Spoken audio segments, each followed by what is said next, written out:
మీకు ఈ నంది అవార్డు రావాలి. 2062కి వెళ్ళిపోతారు. మీరేం చేయాలంటే మీ యశోస్ ఉంది కాబట్టి గవర్నమెంట్ ద్వారా ఉగాది పురస్కారం, తెలుగు యూనివర్సిటీ ద్వారా కూడా మీరు పురస్కారాల గురించి ట్రై చేయాలి. ఎందుకంటే ఇది ఈ మీడియా చాలా ఇంపార్టెంట్ దీనికి వచ్చింది.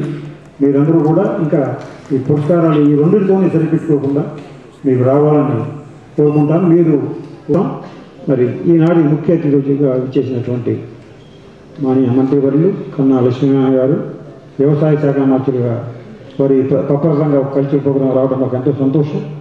మా చీఫ్ ప్యాటర్న్ ఈ సభాధ్యక్షులు మమ్మల్ని ముందుకు నడిపించండి శ్రీ విజయబాబు గారు రావడం మాకు ఎంతో ఆనందదాయకం. అట్లాగే మా